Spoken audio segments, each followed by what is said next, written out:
आज सवेरे सवेरे नाइट ड्यूटी करके आई है ना तो मेरे दिमाग में अजीबे बचपना चलत रहा भैया एकदम लइकन नहीं पगला नहीं है। सबसे पहले तो राम राम कहनी सबके, फिर देखा का पगलौती कर सही। पगलौती कैले की बात हमके एकदम मन कैला एकदम जलजीरा नींबू वाला चाय पिए खातिर। पहले हम घर में बहुत पी बना के ना तो यही से मन कर रहा था एकदम स्टाइल में गमला निकलनी है और करीब बाद नलका चालू करके पानी वानी भर लेनी है। पानी भरने के बाद चीनी डाल लेनी है। अब तुम लोग सोचे थोड़ा बिना गैस है कहीं चावा बना दी का साला पागल। तो ना भैया बिना गैस का कुछ ना हो यही तो देखा चाय पत्ती डाल लियो बाद में के लिए चलो।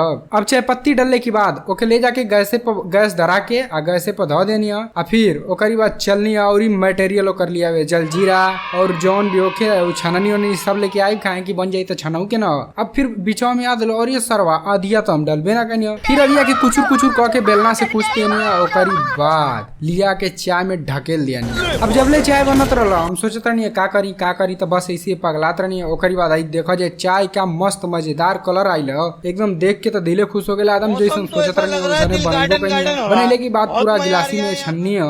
आ जब पियनी है ना भैया मतलब हम सोचत ही सर हम एगो रेडी खोल देती चाय का ना तो करोड़पति तो हम वही तक बन जाती। आउ जौन चाय वाला आवे पता ना कौन पतर खा ना लप्पू नियन ओसे तो सरवा हम कई गुना बेहतर चाय बनैले। अब भैया चाय वा बुलाइते ना लगे तनो पियत रही तो ओके बुलवाए खातिर गई है नहा धो के।